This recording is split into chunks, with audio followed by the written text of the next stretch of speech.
I hope you can see my screen now. Well, first, thanks a lot to ESA Mining, to you, Joachim, Ricardo, Helmut, also Katarina at the Secretariat for the invitation and the opportunity to share some research and insights that we've gained over the year.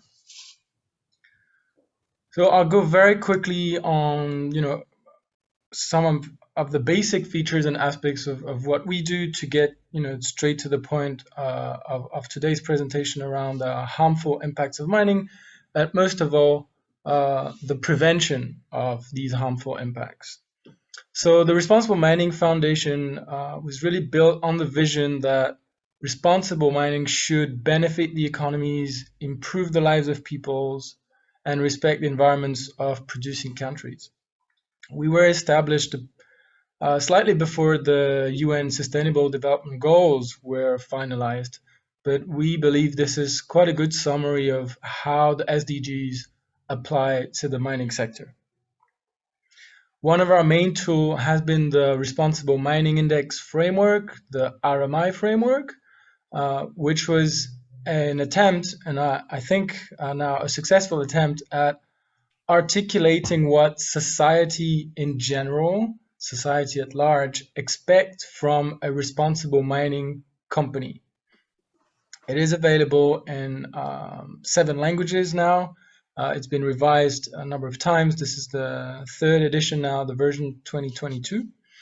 And it was really developed from the perspective of all the potential impacts that mining could have on economies, environment, workers, surrounding communities, and the systems, procedures, performance tracking measures that should be implemented by companies. And I think it's quite similar to the attempt, and again, I think the successful attempt by ESA to use practical language and develop indicators that will talk to anybody and that will talk also to a mine manager in simple and practical language.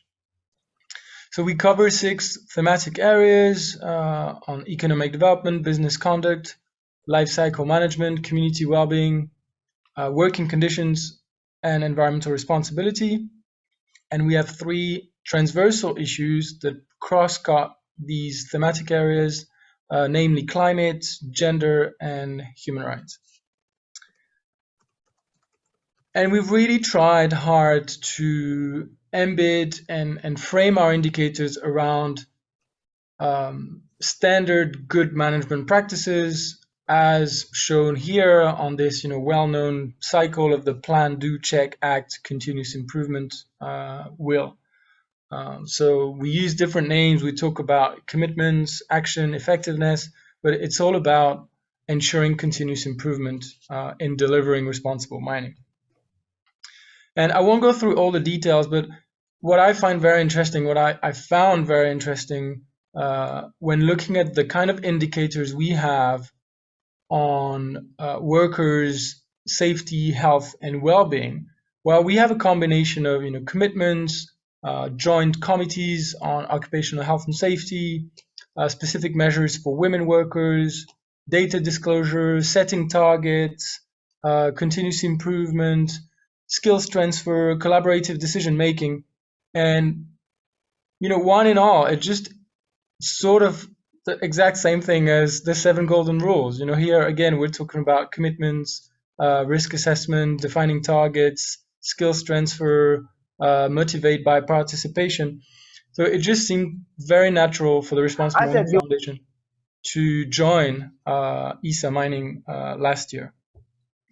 And this framework is a public good. It's there for free. Anyone can use it. I said it's in 7 languages.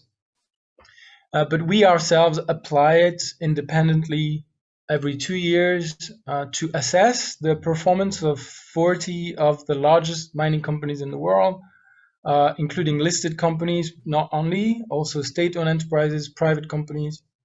So these are some of the biggest, most resourced mining companies in the world.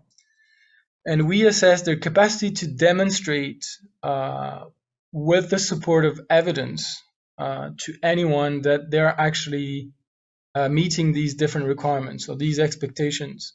And a lot of these indicators are fully aligned with ILO conventions, the work of trade unions, and requests from mine workers, which again I think is on the same page as what the Vision Zero was trying to do, to use language that anyone can understand, but at the end of the day, reflect international conventions and agreements on workers' safety and well-being.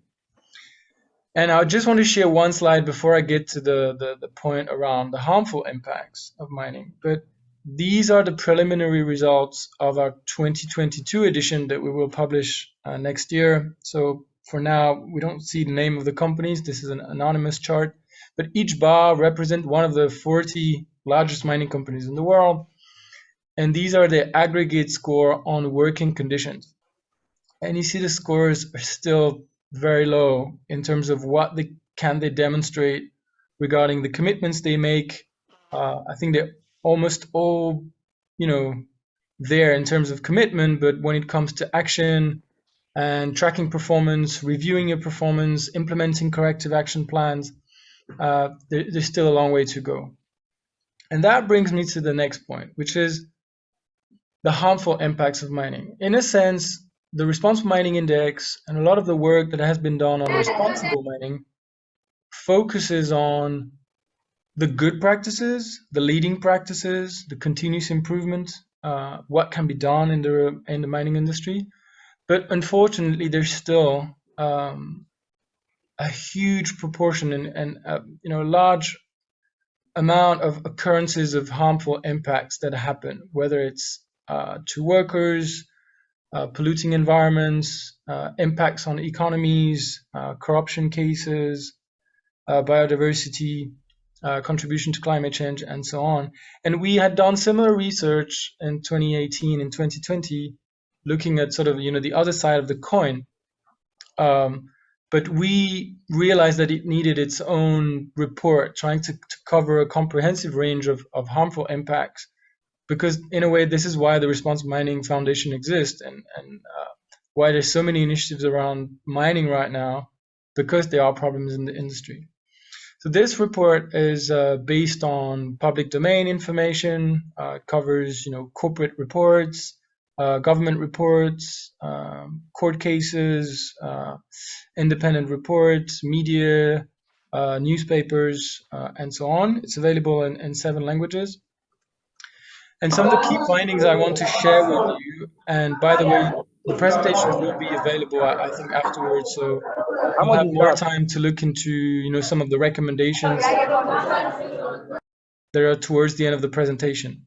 But what really stood out, again, was the high prominence of impacts on workers. You can see in this word cloud, such the big proportion of worker fatalities, still very high, occupational diseases that tend to get underreported, workers' injuries, and other issues.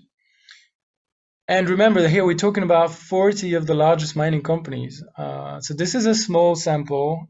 They only own about 1,000 mine sites among I think the recent estimate from RMG Consulting was between 25 and 30,000 mine sites in operations around the world, not counting, informal sites, small cooperative type activities and so on. But still, it tells a story. And in terms of key findings, I think comparing the findings of the research itself with the work we do with the Responsible Mining Index, it's just clear and evident that these impacts are not inevitable. And I think it goes back to what Jose Raul was presenting, where there are measures to be taken, but these are not inevitable. And I really liked Helmut. Thanks for sharing this video. I think from Zambia, so creative. And again, I think most organizations and workers do believe with reason that we can prevent harm.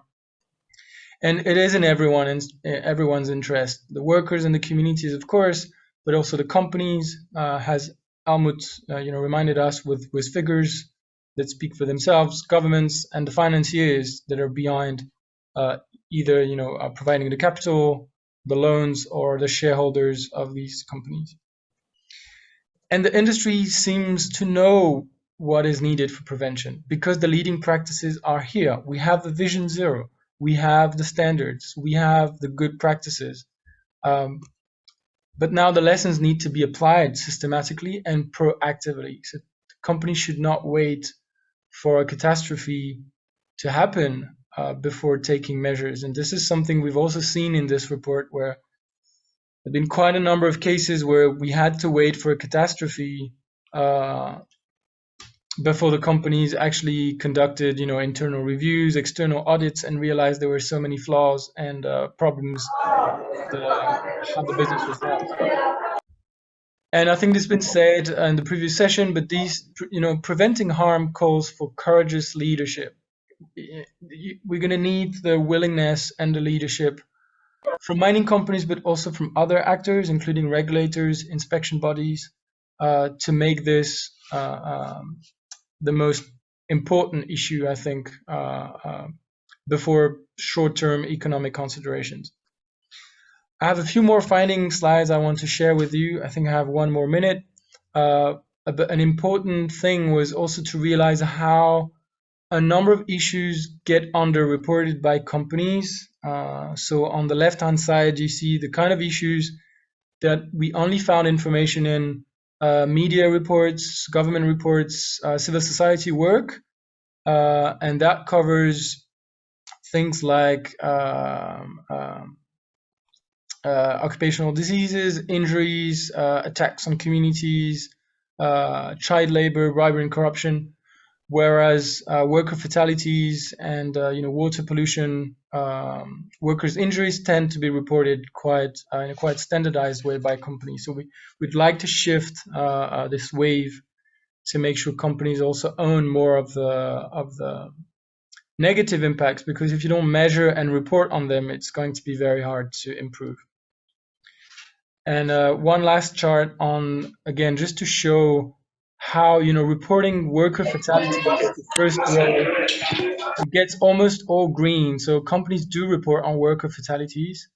But when you look at occupational diseases, long-term impacts on workers, sometimes post-retirement, we still see most companies don't report publicly. They may be tracking it.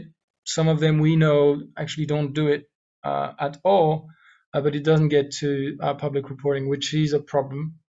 And the issue of the contractors' workers, which we just discussed before, is another critical aspect. So I'll stop here. You'll find some recommendations in the report and in the presentation. Thank you again for your attention, and I look forward to the Q&A session. Thanks.